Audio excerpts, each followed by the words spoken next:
Saludos amigos, saludos, ¿qué tal? Muy buenas, sean todos bienvenidos a En Podcast TVG, una producción que con mucho amor hacemos para todos ustedes y con la gracia de Dios, como siempre, saludamos esperando que las bendiciones del Altísimo estén en cada uno de ustedes. Como siempre hablamos y tocamos temas del deporte, del ámbito nacional como internacional, pero en esta ocasión hemos querido hacer una entrevista muy especial por considerarlo de pleno interés para todo el mundo, de un hombre que se ha destacado no solamente en la medicina, también en el mundo deportivo, presidente del Comité Olímpico Dominicano, presidente de lo que era una vez ODK, de hoy Centro Caribe Sport, neurocirujano, jefe de... Bueno, él lo ha sido todo. Sin más preámbulo, vamos a presentarles al doctor José Joaquín Puello. Muy buenas, doctor. Buenas, aquí estamos en una entrevista largamente pautada. Doctor, se me dio.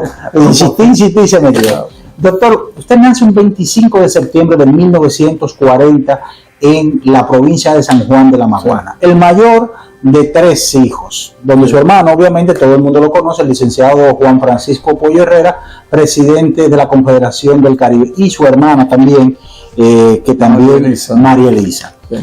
¿Cómo le surge a José Joaquín Puello el hecho de estudiar medicina? Después que se graduó a los 17 años de bachiller y va a la Universidad Autónoma, para hacer un poquito de recuento.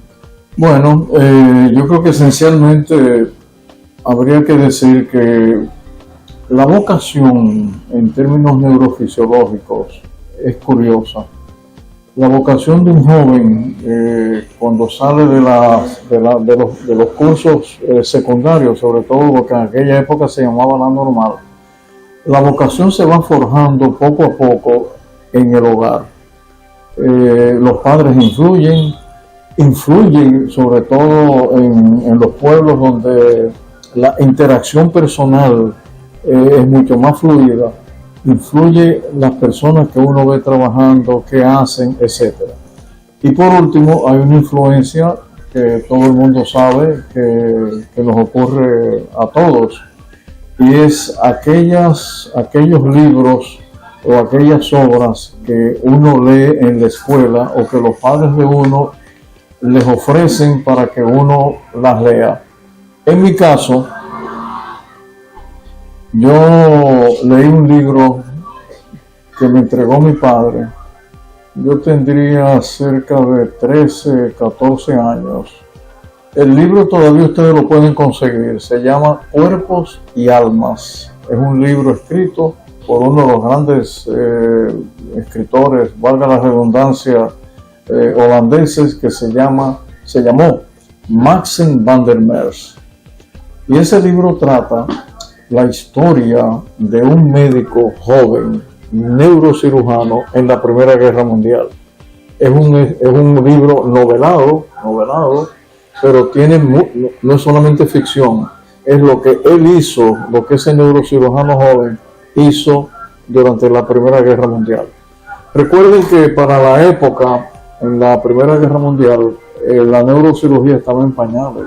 Prácticamente la neurocirugía es una especialidad dentro de la medicina relativamente nuevo. No así la neurología, que es una especialidad de muchísimos más años, como la psiquiatría, etc. Ese libro a mí me impresionó sobremanera, pero también me impresionó el hecho de que entraba de alguna manera sobre los secretos del cerebro.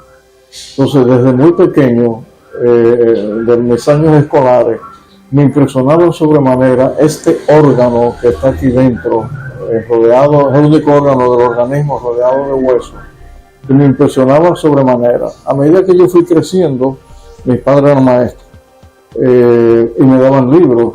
Entonces, libros donde yo veía, trataba de entender los grandes escritores. Estoy hablando de la época, de la década del 50, alrededor del 50 hasta el 55 por ahí, de lo que era el sistema nervioso. Entonces, el libro famoso, por ejemplo, los libros de Aldous Huxley. Huxley se escribe Huxley. Y también me impresionaba lo que él hablaba sobre el cerebro humano. Y de ahí me nació la vocación. Y cuando yo le comuniqué a mis padres que iba a estudiar medicina. En principio él no quería, él quería que yo estudiara agricultura o que estudiara derecho, pero realmente no quería que yo estudiara medicina.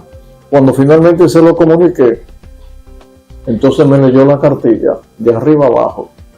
Tú quieres estudiar medicina, muy bien. Pues mira, si tú vas a estudiar medicina, olvídate de fiesta.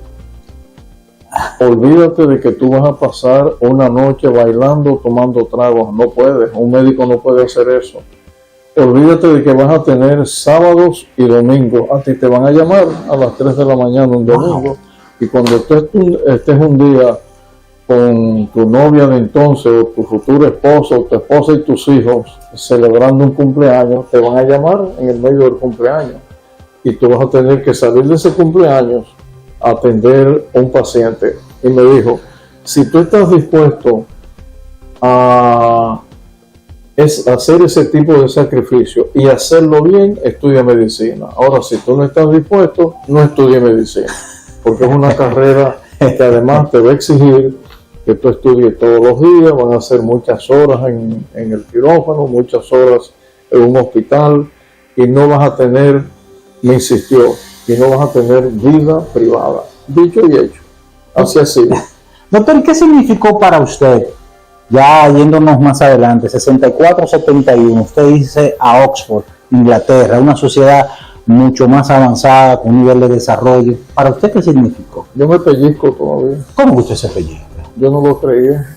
¿De verdad? No lo creía porque la Universidad de Oxford, hoy día, para nuestros amigos también que nos están viendo, Oxford está entre las 5 mejores universidades del mundo. Y en algún momento ha sido la primera. Sí. Cuando yo llegué a Oxford sería muy tempranamente, en los primeros años de la década del 60 al 70, Oxford tenía vivos más premios Nobel que lo que había tenido Francia en toda su historia. Wow. En medicina. Entonces llegar a una universidad de ese nivel para un muchacho de San Juan de la Maguana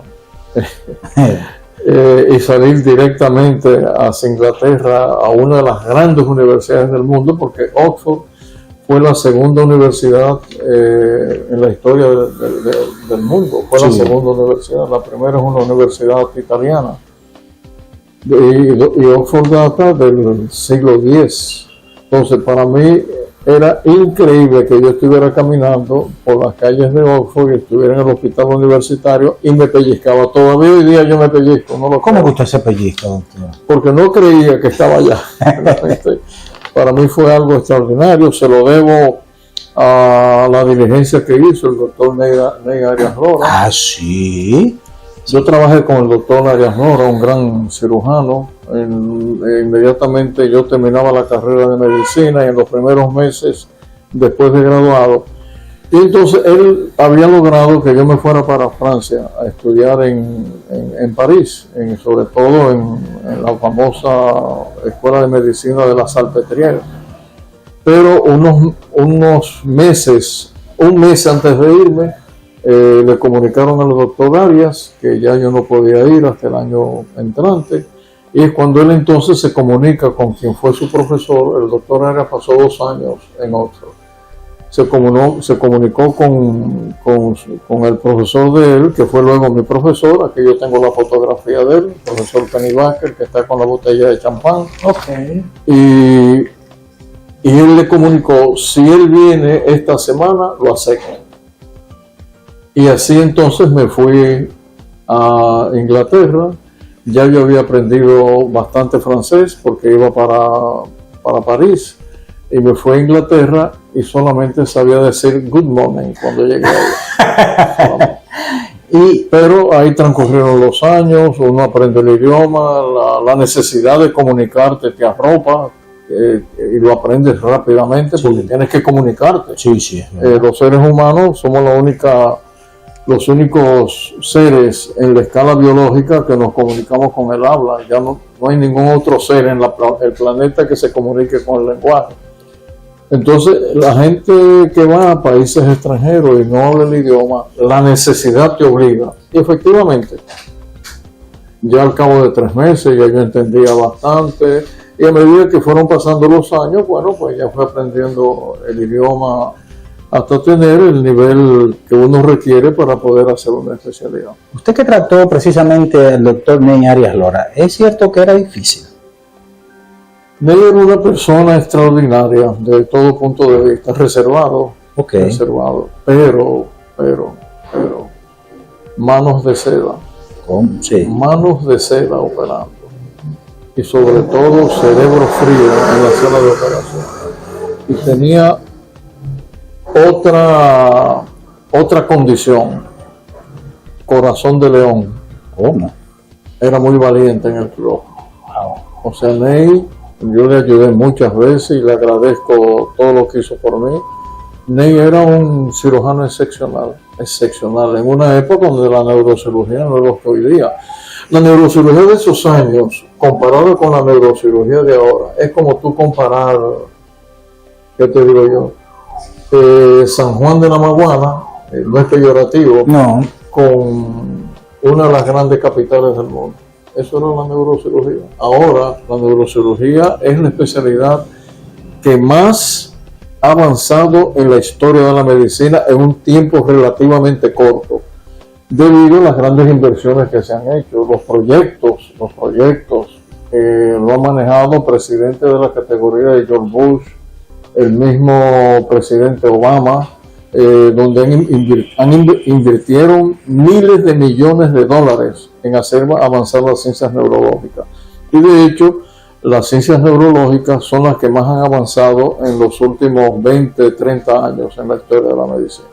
Doctor, usted ha sido jefe de neurocirugía de Oxford, de Gales y de hasta en Estados Unidos. Pero ¿cuál ha sido esa satisfacción suya, usted estando en estas latitudes, para luego venir a República Dominicana? No, mira, no hay ningún crédito, porque en la vida, tú decides cuál va a ser tu futuro. Ya. Tú decides. A mí nadie me obligó a regresar a la República Dominicana. Nadie. Lo digo aquí con toda humildad y con toda sinceridad. Nadie me obligó. Yo tenía mi mente muy clara de que yo me iba a ir por 8, 10 años, los años que fuera. Me iba a ir al extranjero y que yo iba a regresar a mi patria a darle a la gente más vulnerable del país lo poco o lo mucho que yo había aprendido. Aprendí varias cosas. Aprendí, por ejemplo, que en Inglaterra, donde más años yo estuve, el ciudadano común británico tiene un neurocirujano al lado de su casa. Pero en la época que yo regresé, que era solamente el doctor Arias, éramos nosotros dos para toda la isla. Entonces, yo tenía eso en la mente. ¿Desde cuándo? Desde que yo era un simple estudiante de medicina. Entonces, mérito ninguno. Yo decidí mi vida. Y me vaya bien o me vaya mal, lo que yo haya hecho, que puede ser poco, mucho o algo, lo que haya hecho fue una decisión mía. Yo quise regresar. Y quise regresar a trabajar aquí en mi país. Y no es ningún mérito, simplemente una decisión, como lo han hecho otros médicos, no solamente yo, lo han hecho otros médicos también. Entonces de eso se trata. En la vida tú trazas tu camino. Eso es verdad. Lo que tú tienes que hacer en la vida es mirar la meta y no desviar. La meta está allá. El tronco hacia donde tú te diriges está allá, en el horizonte. Dirígete hacia él. Y esto es una buena reflexión para los jóvenes que me están viendo. Usted ve el tronco allá. Olvídese de las ramas. Siga hasta que usted llegue al tronco. Entonces de eso se trata en la vida. Trazarte metas. Y en segundo lugar, quizás alguna gente pudiera no estar de acuerdo conmigo. Yo soy cristiano. Sí. Yo creo que Dios te da a elegir lo que tú vas a hacer y te da caminos y te da opciones. Eso se le llama libre albedrío. Libre albedrío. Bueno, pero el libre albedrío tiene que estar sustentado de lo que tú piensas, de lo que tú vas a hacer en la vida, y lo que tú tienes que hacer es escogerlo y escogerlo temprano. ¿Para qué? Para no perder tiempo. Tú quieres ser un buen agricultor, bueno, elige desde temprano y te diriges a esa meta. Entonces de eso se trata, de que uno elige tempranamente Y para nosotros, los que creemos en que hay algo más allá arriba, seguir los dictados de tu conciencia y los dictados que el Señor te da. Yo siempre he pensado que esa decisión te llega de alguna manera, te llega. Y lo peor que le puede pasar a un joven profesional es no saber hacia dónde va. Eso es lo peor. No saber cuál va a ser tu destino final, hacia dónde tú vas a llegar, los ciclos que tú tienes que cumplir. Y de eso se trata. Y esa es quizás la reflexión más importante, quizás en términos de esta pregunta. Doctor, llegamos ya, vamos a hacer nuestra primera pausa, doctor, y retornamos en breve para seguir con este conversatorio, con su anuencia. Mis amigos, seguimos en esta conversación interesante con el doctor José Joaquín Puello, cirujano, neurocirujano, dirigente deportivo, historiador, político, en fin, todo lo ha hecho el doctor José Joaquín en esta vida. Doctor, había una pregunta que se nos quedó en queue. Llegamos a la década de 1960, una década sumamente difícil, la situación sociopolítica, el ajusticiamiento del tirano Rafael Leónidas Trujillo. Sí. Usted como joven médico queriendo progresar, queriendo ayudar al necesitado, llega el momento de Pedro Livio Cedeño, que lo llevan. ¿Qué pasó por la mente de José Joaquín Puello? Bueno, para la gente que nos está escuchando y viendo, esta fue una época muy difícil para la nación. Los jóvenes dominicanos no tenían oportunidad de salir del país. La dictadura había prácticamente cercado y secuestrado a la sociedad dominicana. Y si a eso uno le añade las acciones que el dictador Rafael Leónidas Trujillo Molina, las decisiones que él tomaba en contra de sus opositores, que finalmente terminaban en hechos de sangre, asesinados, secuestrados, exiliados, y a veces exiliados en su propia casa. Muchos enemigos del régimen no podían salir de su casa. Vivir en un pueblo con el estigma de que esa familia o esa persona era enemigo del régimen significaba, oye bien, la muerte social. Esa persona no conseguía empleo, no conseguía amigos, nadie le hablaba, sus hijos no podrían ir a la escuela, no tenía trabajo. Se había marginado por completo. Muerte social, era la muerte social. Y si a eso uno le agrega todo lo que pasó del derramamiento de sangre de muchos de los opositores, era una situación sumamente difícil. Y esa era la situación que los estudiantes universitarios sufríamos en la universidad. La OIUAS era Universidad de Santo Domingo. Sí. Era la única universidad del país. Y tú llegar a la universidad era realmente saltar una valla muy grande, muy grande. No había esa oportunidad para todos los jóvenes dominicanos. Llegábamos algunos con sacrificio, en mi caso específicamente, mi padre era opositor a Trujillo en esa época y yo tuve que venir a trabajar para poderme mantener. Yo viví aquí en el Hospital Aybar, que era el antiguo Morgan. Yo viví en la Clínica Internacional, que fue la clínica que sustituyó lo que era el Gran Hospital Internacional, que hoy, si tú pasas por la Rosa Duarte, tú vas a notar que está el Colegio Evangélico. Bueno, ese era el mejor hospital del país en un momento determinado, dirigido por evangélicos y sobre todo por médicos norteamericanos.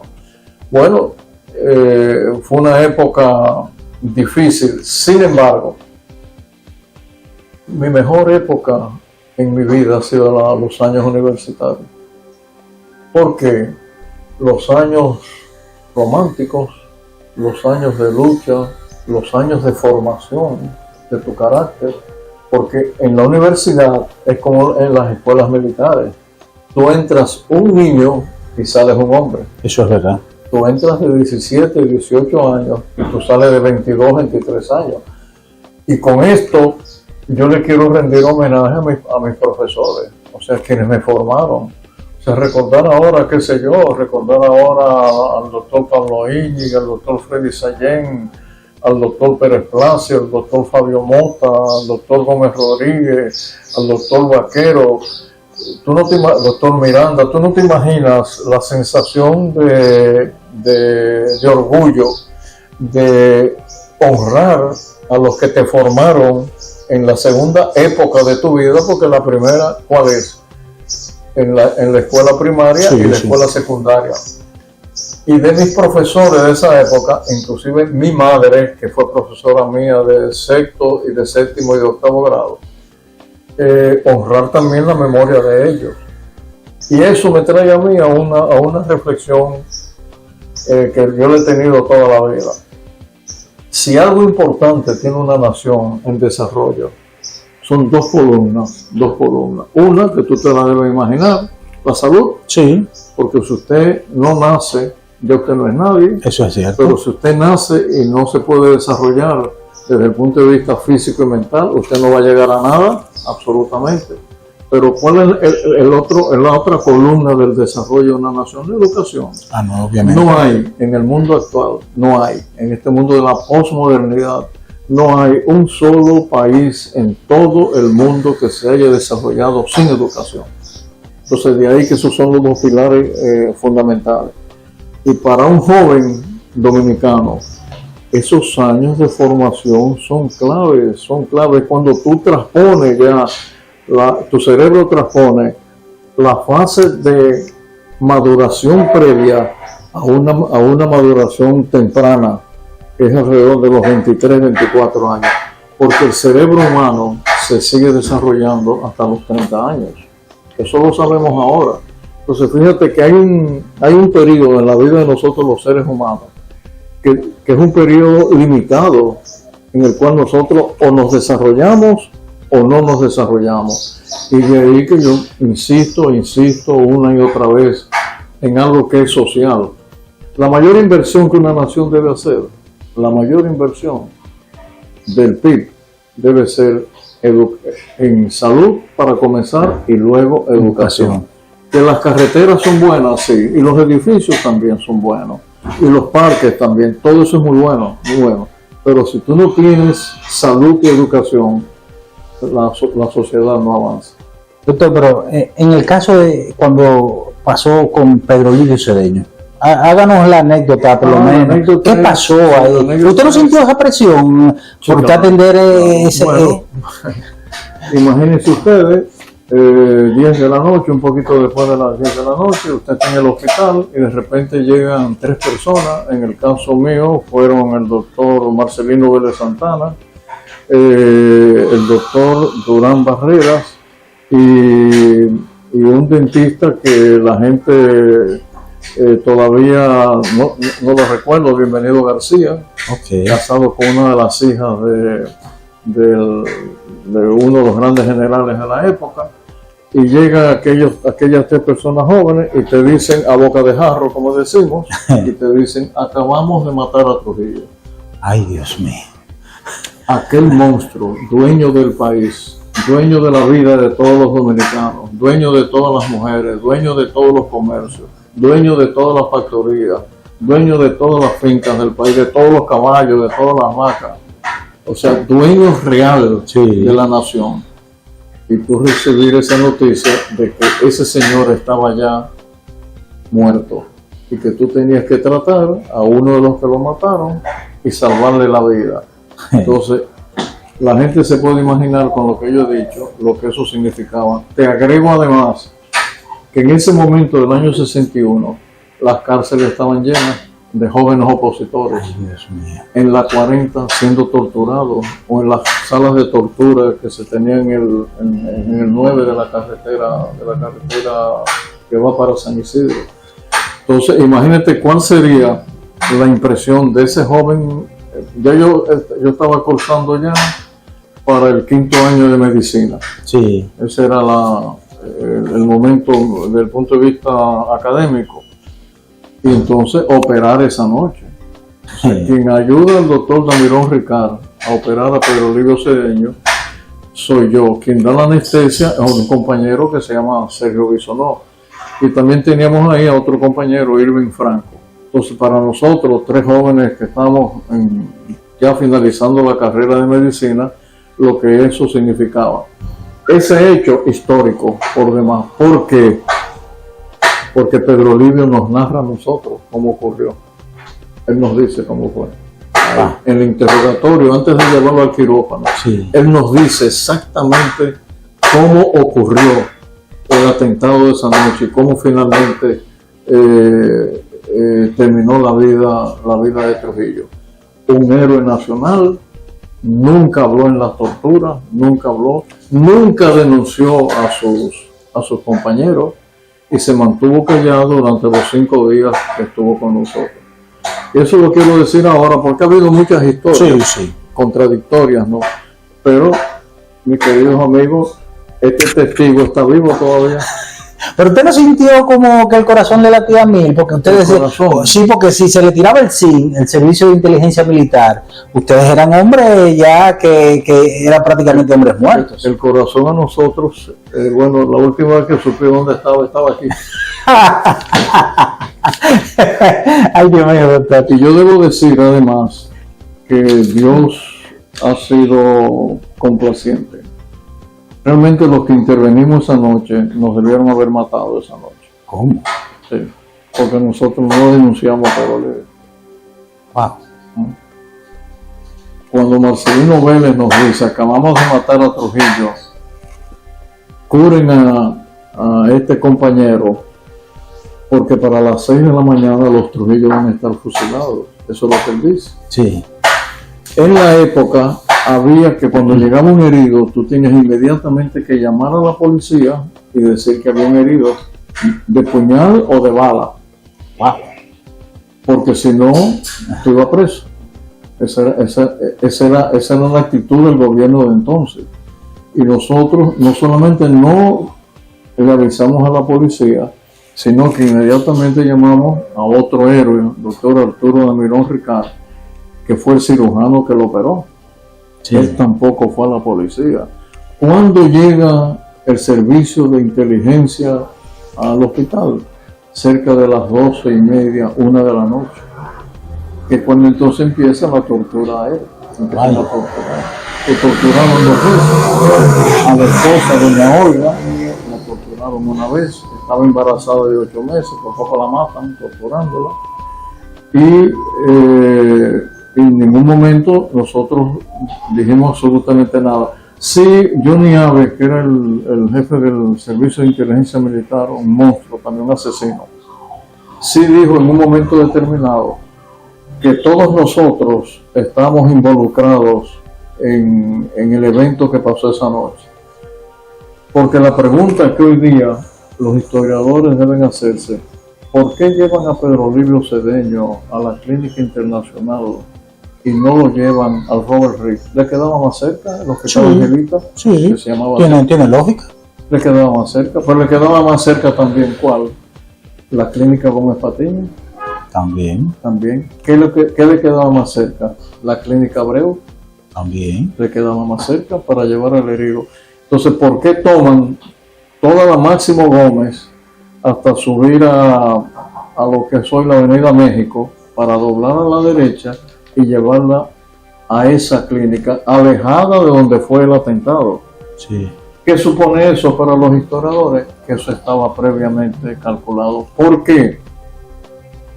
Porque ese hospital era un refugio, por así decirlo, de opositores a Trujillo. Ahí estaba el doctor Pimentel, Benjamín Ramos, el doctor Luis Velázquez, el doctor Franco Molina, el doctor Federico Ligó, el doctor Jacinto Mañón, los médicos, el doctor Valle Viña, que por cierto lo apresaron esa noche y por poco lo matan en las salas de tortura. Entonces, los médicos de ahí eran médicos opositores al gobierno y muchos de ellos involucrados en la célula de la clandestinidad. Uno con el 14 de junio, otro con Severo Cabral, que era mi caso. Entonces, se caía de la mata, que ahí es donde realmente tenían que llevarlo, porque esa era la confianza de los conjurados. Nunca nadie ha escrito sobre eso. El por qué hacen ese trayecto tan largo para llevar a Pedro Livio a la vieja Clínica Internacional. Doctor, y ya de la parte que, ya saltando de la medicina, su carrera, ¿cómo se da el salto de José Joaquín, el médico, el que está buscando aspiración, neurocirugía y todo lo demás, allá a entrar en el olimpismo, el Comité Olímpico Dominicano? No, el amor de Juan, mi hermano y mío, por el deporte viene de viejo. Papá fue un gran pelotero.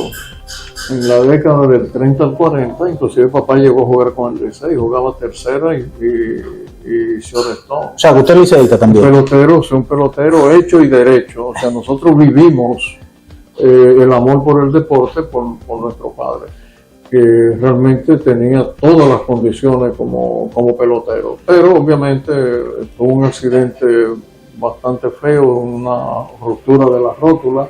En aquella época se sacaba la rótula, no se le hacía lo que se llama el cerclaje, y tuvo que abandonar. Pero nosotros sí vivimos lo del deporte. Y luego yo tuve la gran oportunidad de conocer a Apolón Muñoz, sí, obviamente, al doctor Emil Caseacta.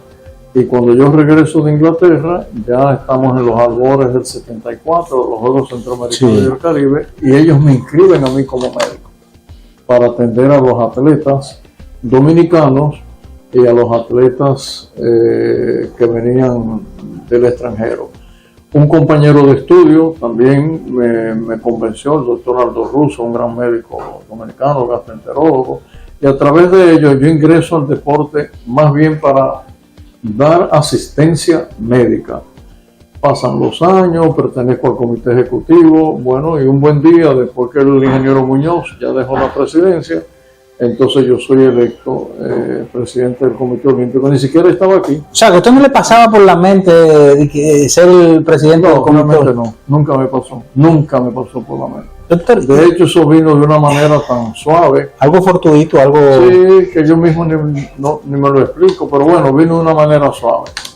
Y así pasaron tantos años, en términos así muy concisos. Yo monté 10 Juegos Nacionales. Sí. Monté 5 Juegos Centroamericanos y del Caribe y culmino entonces mi carrera deportiva, vamos a decir, dirigencial de todos los días con los Juegos Panamericanos del 2013. Juegos Panamericanos que para nosotros se nos va a hacer muy difícil montarlos. Sin embargo, siempre hay un resquicio. Después que nosotros montemos los Juegos Centroamericanos y del Caribe, aquí en el 26, quizás nosotros pudiéramos, después de la década del 30, quizás pudiéramos traer de nuevo los Juegos Panamericanos. Es un sueño.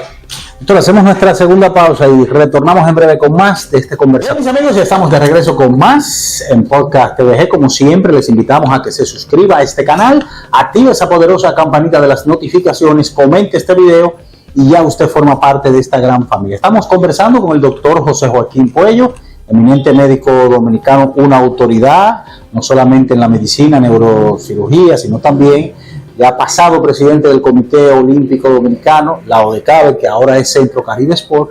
Doctor, estábamos hablando de su paso en la presidencia del Comité Olímpico Dominicano, pero antes usted fue director de diferentes misiones y jefe también médico, inclusive hasta de la ODECAB y demás.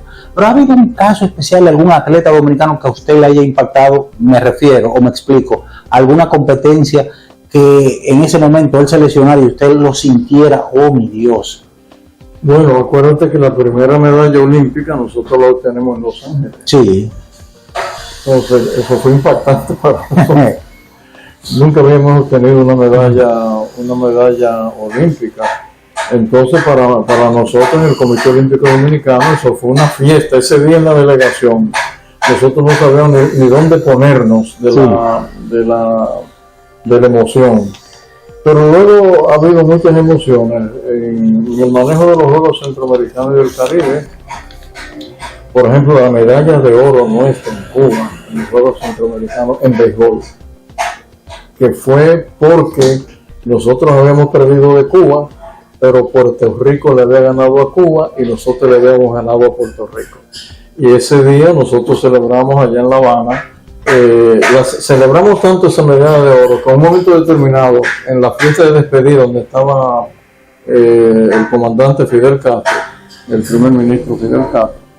Le preguntamos, yo personalmente le felicité porque habían ganado los juegos y él me dijo, no, perdimos los juegos, ustedes nos ganaron en béisbol, la medalla de oro. Pero también ha habido juegos interesantísimos. Por ejemplo, cuando yo fui el responsable de los juegos de Ponce, Sí. acuérdate que los juegos de Ponce los montamos en el 93 y no en el 94 porque don Germán Riquejó, uno de los grandes dirigentes olímpicos de América, me pidió que adelantáramos los juegos para celebrar los primeros 100 años de que Ponce de León había llegado a Puerto Rico. Y así lo hicimos, pero aquellos juegos fueron repartidos en toda la isla. Entonces aquello fue un sistema organizativo difícil. Por suerte que los puertorriqueños son sumamente efectivos en ese tipo de organización y sobre todo don Germán y su equipo en ese momento. Pero fue un gran éxito, esos juegos fueron un gran éxito. Y en segundo lugar, lo quiero decir ahora tal y como ocurrió, nosotros 83 de nuestros atletas, 81 ganaron medalla. Cuando yo regreso al país, a través de don Belicito Martínez, ingeniero Martínez Brea, de gratísima recordación, Balaguer era presidente. Vamos donde el doctor Balaguer, que era presidente, y yo le solicito que le dé una casa a cada uno de ellos. Se la dio. Se la dio. Entonces, hechos así en el deporte te llenan de orgullo. ¿Por qué? Porque es la retribución al atleta, que es realmente el protagonista de cualquier organismo deportivo. Los protagonistas no son los líderes, los dirigentes, no. Los protagonistas son los atletas en primer lugar y después los entrenadores en segundo lugar. Entonces yo vi aquella acción del presidente Balaguer como una acción de justicia al atleta dominicano. Que por cierto, hablando de ese tema, tengo que agregar, aunque tú no me lo has preguntado, todo esto que se ha armado, el revuelo de que si algunos de nuestros atletas llevan apellidos haitianos. Bueno, pero yo te voy a decir, la mayoría de los dominicanos, nuestros apellidos no son dominicanos. Ningún taíno fue apellido Rodríguez. Eso sí. Ninguno. Ni Jiménez. Nuestros apellidos vinieron de fuera. Todos nosotros, todos, sin excepción. Entonces, ¿por qué tú vas a denostar a la Senyu o a cualquiera de los muchachos que tienen padres haitianos y que han nacido aquí? Luisito Pie, esos muchachos son tan dominicanos como tú y como yo. Y cuidado. Yo recuerdo en Veracruz, cuando Luisito Pie ganó la medalla de oro en Taekwondo.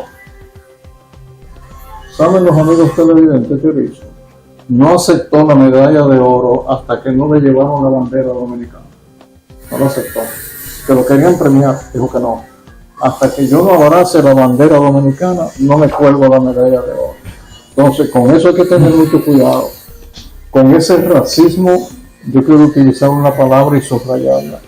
Ese racismo indolente e insolente contra muchos de nuestros atletas. Esos muchachos, aunque hayan nacido de padres extranjeros, e inclusive algunos de ellos han nacido fuera.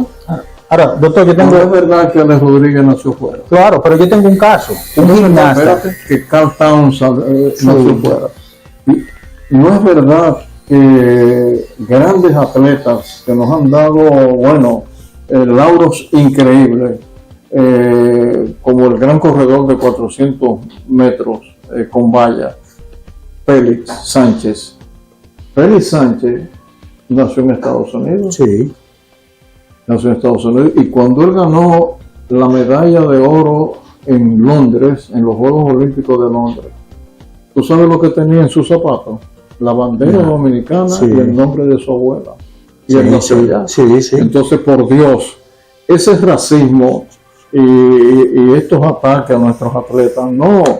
La dominicanidad, mis queridos amigos, se lleva en el alma, se lleva en el corazón, en el cerebro. Hay extranjeros que han luchado por nuestra nacionalidad y algunos de ellos ni siquiera hablaron bien el español.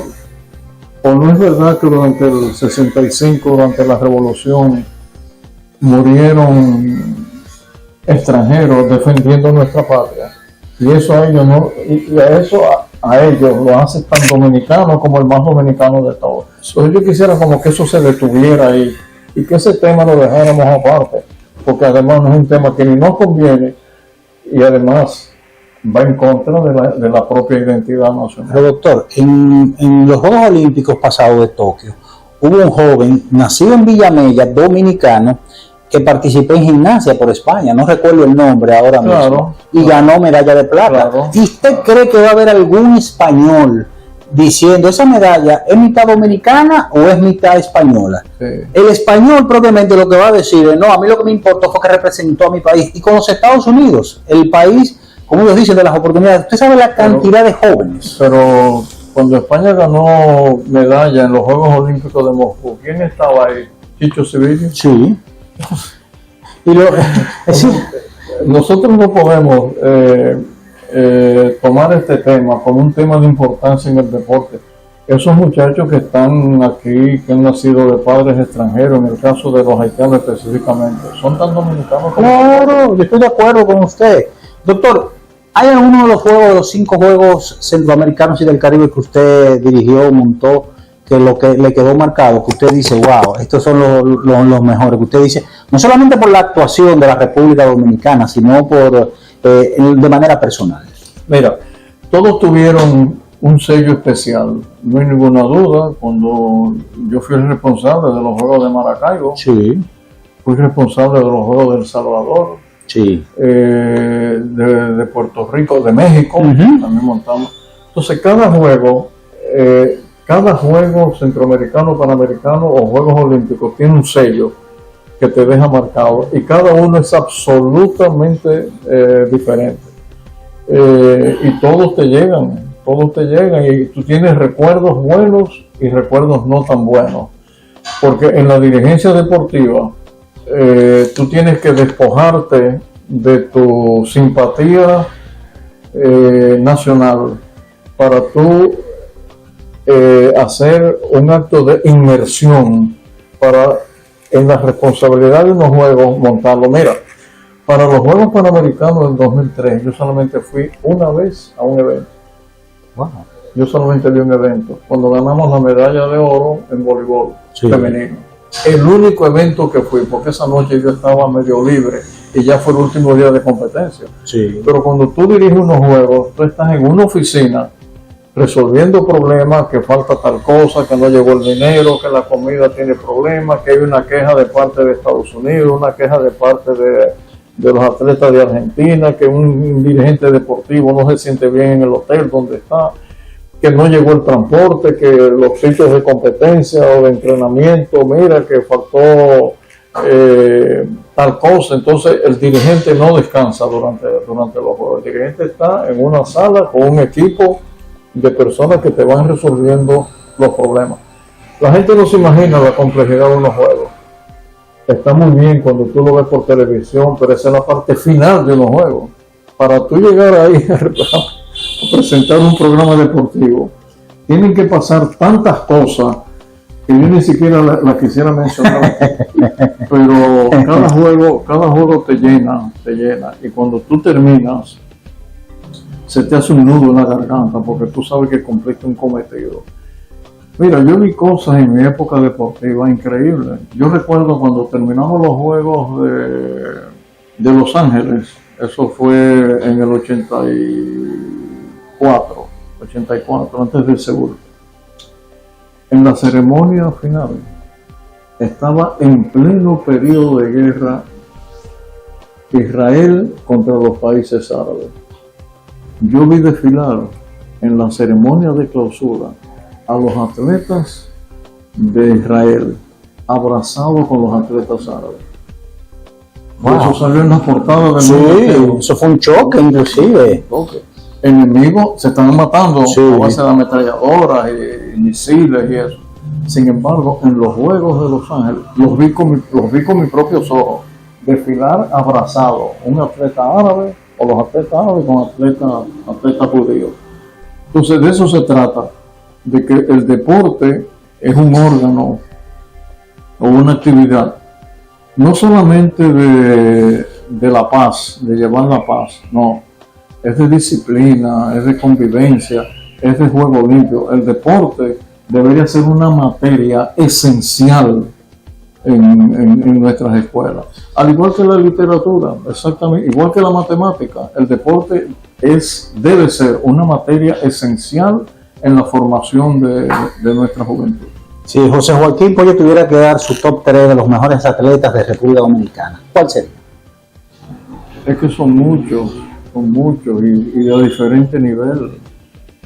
Tú hablar, por ejemplo, en este momento de un Juan Marichal, sí. Oye, eso es inclinarse reverentemente, ¿no? Tú hablar de un Félix Sánchez, inclinarte reverentemente, ¿no? Nosotros hemos tenido atletas excepcionales, y cada uno dentro de su disciplina. Y obviamente el atleta es un ícono, es una persona que la juventud imita. De ahí que la vida de un atleta tiene que ser limpia como un cristal, porque los jóvenes lo siguen. Pero todavía un atleta termina su vida deportiva, ahí es que realmente en ese momento se convierte verdaderamente en un ícono. Si en este momento que estamos hablando entrara por ahí, aquí en el hospital, entrara David Ortiz, tú verías como todo el mundo se acerca a él, sí, quiere un selfie con él, sí. Porque el atleta se convierte en una figura a imitar. ¿Por qué? Porque es una figura de éxito y todo el mundo quiere fotografiarse con una figura de éxito, sí. Pero eso va más allá de esa acción que es muy superficial. Es que el atleta conforma entonces parte de la identidad nacional. Tú mencionas en la época antigua del béisbol antiguo, tú mencionas Guayubín Olivo, oye, inmediatamente tú ves como la gente de aquella época reacciona, y ya está muerto y todavía han pasado, qué sé yo, 1000 años y tú lo sigues mirando. Yo tengo una anécdota con Guayubín. Cuando yo regresé del extranjero, yo jugaba softball, sí. Y jugaba short, y Guayubín jugaba center field en la vieja liga Estrella Sadalá. Sí. Bueno, les voy a decir, cuando él cogía un fly en el center field y me tiraba, yo tenía que sacar la mano del guante y ya Guayubín tenía 70 años. ¿Qué? Pues la tiraba duro, todo. No, uno de los pitches legendarios de la nación. No, pues yo digo ya esa edad, ya tan... Sí, así yo tengo miles de anécdotas con los atletas dominicanos que le han dado un gran prestigio a la nación. Y por eso es que el Estado o los estados tienen que reconocer, así como reconocen a figuras de la política, del ejercicio académico, en medicina, agricultura, etcétera. El atleta también tiene que ser reconocido por los años que le da a la nación, que por cierto, son cortos. Sí. La vida de un atleta, siendo uno muy, vamos a decir, suave con esta afirmación, la vida de un atleta no llega a los 40 años. No, es efímera. Muy difícil. Sí. Muy difícil. Y ese tramo que va entre los 20 y los 30 años, 32 años, es la gran vida productiva de un atleta, que no es nada. Sin embargo, la vida de un médico, como yo, por ejemplo, yo acabo de cumplir 60 años de ejercicio profesional y estoy aquí. Bueno. Entonces, de eso se trata, de poner al atleta dominicano en el pedestal que se merece. Y tratarlo bien y ayudarlo, y ayudar a su familia, porque son muchas las horas de sacrificio, de entrenamiento de un atleta. ¿Sabía la gente que un boxeador de nuestra selección nacional tiene más ejercicio y rounds de entrenamiento al final de su vida que los rounds que peleó públicamente? Multiplicado por 4. Wow, pero eso es algo increíble, Para doctor. un boxeador llegar a donde va, tiene que multiplicar por 4 las peleas que ha tenido en el gimnasio. Por eso es que muchos de ellos tienen lesiones cerebrales, algunos tienen lesiones cerebrales al final de su carrera. Doctor, con su anuencia hacemos ya la última pausa para venir ya con esta conversación con usted y con todos los amables oyentes. Así que adelante, producción. Mis amigos de Podcast TVG, estamos de regreso con más de esta entrevista interesante con el doctor José Joaquín Puello. Como siempre, le invitamos a que se suscriba a este canal, active esa campanita de las notificaciones, comente este video, den like, cualquier sugerencia, déjenosla saber y nosotros con mucho gusto vamos a complacerlo. Doctor, la ley antidopaje que se acaba ya de aprobar en el Senado de la República, Cámara de Senadores y Cámara de Diputados, y ahora falta la promulgación del presidente. ¿Su opinión? Bueno, un éxito, realmente hacía tiempo que la necesitábamos. Y es un éxito no solamente del ministro de Deporte y de Marcos Díaz, un éxito del doctor Milton Pinheiro. Porque la ley antidopaje, para que ustedes sepan de qué se trata, es como la ley de restricción sobre el tránsito. Es como la ley antilavado. Es una ley que de alguna manera controla que se puedan utilizar sustancias que van a engañar a los atletas competidores de un atleta X desde el punto de vista de la ejecución deportiva. Un atleta que usa drogas dopantes, ese atleta lleva por lo menos unos números por arriba del normal de la ejecución del atleta competidor, y eso es un engaño. Pero además de ser un engaño, las sustancias dopantes, mis queridos amigos, son peligrosas, se lo dice un médico, muy peligrosas, tan peligrosas que una sustancia dopante puede llevar a un atleta a la muerte. Por ejemplo, esas sustancias anabolizantes que usan para aumentar los músculos de los pesistas, de los luchadores, de los boxeadores, esos atletas que usan sustancias de ese tipo, muchos de ellos al cabo de los años desarrollan patologías que a un número importante de ellos los ha llevado a la muerte tempranamente. Tempranamente estoy hablando de 40 a 45 años. Sí. Entonces no solamente es proteger al atleta que compite del engaño, sino además proteger su salud. Y te lo digo porque yo durante muchos años he pertenecido a la Federación de Medicina Deportiva que dirige el doctor Milton Pinheiro, pero también durante muchos años estuve representando a América en la Comisión Médica del Comité Olímpico Internacional. Pero además de eso, como médico, y ahora hablando como médico, conozco el daño que las sustancias dopantes le pueden hacer a un joven. Miren, las sustancias dopantes en una atleta femenina la convierte prácticamente en un hombre. Wow. No puede tener hijos. Entonces hay que tener cuidado con esas sustancias porque no hay una sola de ellas que no produzca efectos secundarios que luego van a ser lesivos para su salud. Por ejemplo, en el caso, uno de los casos en béisbol más, diría yo, más reconocido fue cuando descubrieron que Mark McGwire había utilizado sustancias dopantes. Él no pudo seguir jugando. No. Porque es que el músculo aumenta tanto y el músculo es tan grande y tan fuerte, y cuando se contrae es un músculo tan poderoso que el tendón donde el músculo se inserta en un hueso se rompe. Entonces estamos hablando de que a los atletas y a los entrenadores hay que decirles y exigirles que no pueden recomendar las sustancias dopantes a los atletas que están siendo entrenados por ellos. Pero además, tampoco en los gimnasios, donde a veces se usan también sustancias que son creatinina. Entonces, no debe ser, y tiene que haber una prohibición total al respecto. Que no nos guste que nos hagan las pruebas antidopantes, pero hay que hacerlas, porque durante muchos años el deporte internacional vivió momentos terribles al respecto. sobre todo en atletismo, en pesa, en lucha, en boxeo. Vivimos momentos terribles cuando atletas de otras latitudes competían con nuestros atletas y la diferencia era del cielo a la tierra. Pero estaba dopado. Entonces es un engaño. Quiero repetir, la sustancia dopante en los atletas es un engaño.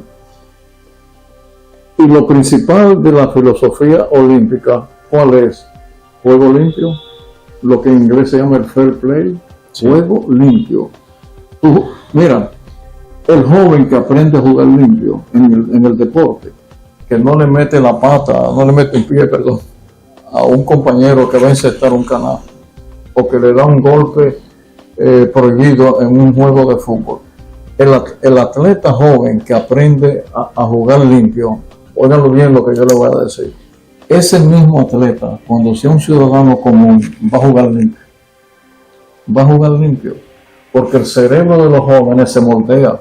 Y se moldea desde los primeros años de vida. Y cuando un entrenador le dice a un atleta, no use sustancia dopante, juega limpio, trata a tu competidor como un competidor, ¿no? Porque tu competidor no es un adversario, no es un enemigo. Eso es verdad. No es un enemigo. Entonces de eso se trata, esa es de las grandes virtudes del deporte, que no solamente te enseña disciplina, te enseña cómo entrenarte, cómo cuidar tu cuerpo, cómo tú mejoras la economía humana, tu corazón, tu hígado, tus riñones, etcétera. O sea, todos los beneficios que tiene el deporte, pero el deporte, el beneficio final del deporte es cerebral, es en el cerebro. O sea, el niño aprende a jugar limpio y el respeto. Fíjate que en los Juegos Olímpicos los atletas terminan un combate y se abrazan. Es obligatorio. Sí. Algunos no quieren pero es obligatorio. Claro. Porque esa es la enseñanza no escrita del deporte. Esa es la enseñanza que está ahí flotando, es intangible en el deporte. Y todo eso en beneficio de la juventud, hasta en la escuela. Eso es cierto. Doctor, logramos 111 medallas recientemente en los pasados Juegos Centroamericanos de San Salvador, donde República Dominicana fue subsede con 7 deportes. Sí. Su valoración sobre esta fue buena, una buena actuación, en sentido general una buena actuación. Es probable que nosotros hubiéramos llegado a las 130, 135. Eso dice mucha gente, sí, pero ¿qué usted es cree? Probable. Pero a veces tú tienes que contar también con el entorno de los jueces, ahí también se manejan otras cosas que ha estado flotando en el deporte por muchos años y que el Comité Olímpico Internacional ha tratado de resolver. Ejemplo 1, y con eso tú lo vas a entender. En el taekwondo, los puntos que marca un atleta son electrónicos. Sí. En el boxeo no. Eso es verdad. Entonces, con eso yo te respondo. Los jueces son seres humanos, ellos a veces se equivocan, otras veces tienen intereses, quieren complacer a alguien, no complacer a otro, pero el deporte ha avanzado en ese sentido. Doctor, finalmente una pregunta que a mí me causa curiosidad. 2008 llegamos a la campaña electoral, cuando el ingeniero Miguel Vargas lo llama para que sea su compañero de boletas en esas elecciones. ¿Qué pasó por la mente de José Joaquín? No, mira, eso fue un momento en medicina llamamos ectópico. Eso, el corazón está latiendo a 70 latidos por minuto, pum, pum, pum, y de repente tiene un latido extra, pum. Sí. Nosotros llamamos ese latido ectópico, Okay. Es un latido extraño. Eran las 2 de la tarde, yo estaba consultando, él tenía que inscribir al vicepresidente a las 5 de la tarde, ese era un plazo fatal, y me llamó y me dijo, no tengo a nadie en este momento, yo he pensado inscribir. No me quedó de otra que decirle que sí. Una situación difícil. Experiencia interesante. Experiencia para repetirla, no. He dicho muchas veces, yo nací médico, sí. Soy médico y quiero morir como médico. Yo le hago mucho más bien desde el punto de vista médico que desde el punto de vista político a la nación. Otros pensarán que no, quizás Miguel Vargas pensó que no, pero de todas maneras respeto a los que se dedican a la actividad política. uno aspira como dominicano que la actividad política sea transparente, respetuosa, que los que vayan a la política sea gente entrenada. No cualquiera puede ser político. Dirigir una nación en términos sociales con esta deuda enorme que tenemos nosotros con las poblaciones vulnerables de nuestra América, es una deuda enorme. Jacques Maritain, uno de los grandes filósofos cristianos de toda la historia, decía que la deuda de nuestra América morena es infinita, o sea, la deuda con los pobres de nuestra América es infinita. Por eso es que el político tiene que ser una persona delicada, estudiada, que conozca a fondo realmente cómo resolver o tratar de resolver los graves problemas sociales que nos aquejan. Que los problemas van a existir siempre, es verdad, aún en las grandes sociedades. Fíjense ustedes cómo está Francia en este momento, Sí. y con el problema de las medidas que ha tomado el presidente Macron. Bueno, aún las naciones más grandes tienen graves problemas desde el punto de vista social. Y nosotros, que estamos en una esfera, en una situación mucho más baja de esas grandes naciones, tenemos problemas que son ancestrales. Y un político no lo puede resolver ni en 4, ni en 6, ni en 8, ni en 12 años. La cadena de resolución de los problemas sociales de nuestra nación va a tomar muchos años. Pero también siempre he pensado, desde el punto de vista ahora, haciendo el símil deportivo, Sí. que la resolución de los problemas de nuestra nación es como la carrera de relevo. Wow. Unos se van pasando el bastón. El bastón, sí. Unos a otros. Eso es lo que tenemos que entender, que lo bueno que ha hecho un gobierno, cuando viene el próximo, lo debe seguir. La continuidad de Estado. La continuidad del Estado. Entonces, de eso se trata también. Y hay temas, mis queridos amigos, donde la opinión partidaria sí, es importante, pero hay temas de la nación que los dominicanos deberíamos estar de acuerdo en base a programas a largo plazo. Yo quisiera ver el día de mañana que el tema de salud y el tema de educación salga de la palestra política y que nuestros políticos profesionales se reúnan y un día amanezcamos con la decisión de que por los próximos 20 años o 15 años nos hemos puesto de acuerdo en seguir una línea apoyada por todos los partidos sobre salud y sobre educación.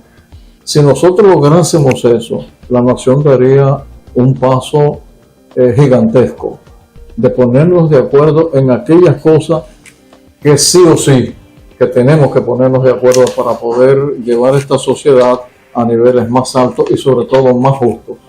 Doctor, finalmente ya para ir culminando esta entrevista, o este conversatorio, como yo le titulo, el ser humano nace, crece, se reproduce y muere. Como decimos, como siempre es lo primero que a uno le enseñan en la escuela. Pero en el caso suyo, ¿cómo usted quiere que lo recuerden? ¿Como el gran dirigente deportivo, el gran médico neurocirujano que siempre da consulta, que ha ayudado bastante al pueblo dominicano? Y el mensaje final, por supuesto, a los jóvenes que tienen sueños y anhelos. Yo he sido marinero toda la vida, y uno de mis hijos, el almirante Nelson, ¿no? Sí. Y él tenía una frase. En la batalla de Trafalgar, yo he narrado esto muchas veces. La noche antes de la batalla, los barcos eran 8 contra 1. La armada británica debió haber perdido en la batalla de Trafalgar. Nelson lo sabía. Sí. Esa noche, eso fue en 1805, un 5 de junio. El 4 de junio, Nelson reúne en el puente de mando inferior de su buque que se llamaba el Victorioso. Él se mareaba, Nelson se mareaba en los barcos, un almirante se mareaba. Él reúne a los oficiales y los oficiales le expresan su temor para el día siguiente. La gran armada española y francesa nos va a destrozar a todos, de aquí salimos muertos todos. ¿Tú sabes lo que le dijo Nelson? ¿Qué? Cuando le pidieron las instrucciones de guerra, Nelson le contestó que cada marinero y que cada oficial cumpla con su deber. yo quisiera ser recordado por eso nada más. Que el día de mañana, cuando ya yo me vaya, ojalá, al lado del Señor, que alguien aquí en el hospital, cualquiera de los médicos, de los residentes, cuando me recuerde, puedo decir, el doctor Cuello siempre cumplió con su deber. Es lo único que yo pretendo, más nada. Y el mensaje a esos jóvenes, que no solamente estudian medicina, sino que ven usted un hombre, ¿verdad?, a emular, a seguir por todo lo que usted ha hecho en el deporte y en la medicina. El mensaje a los jóvenes es enfocarse. Hay que enfocarse. No podemos estar tan dispersos. Es enfocarse en lo que ellos quieren. Y seguir su intuición. Y seguir con la ayuda de Dios el camino, los que creen en Dios, el camino que Dios le ha marcado. Pero esencialmente enfocarse, no dispersarse, porque en la dispersión es que está el fracaso. Enfocarse hacia una meta y perseguir esa meta hasta llegar a ella y cristalizar lo que usted ha tenido en este órgano tan increíblemente misterioso e impresionante, que es el cerebro humano. Pero es eso, ¿no? Sigan su intuición, síganla hasta el final. Enfocarse, esa es la palabra clave. Doctor, está más que decirle gracias por su tiempo, su paciencia al contestar este conversatorio y nada, simplemente desearle a usted aquí en su consultorio mucho éxito, salud ante todo, que siga ayudando al pueblo dominicano, a las personas de escasos recursos y por supuesto, mil gracias. No, gracias a ti. La gente a veces escuchó algunos ruidos, es que estamos en el hospital, en la ciudad sanitaria.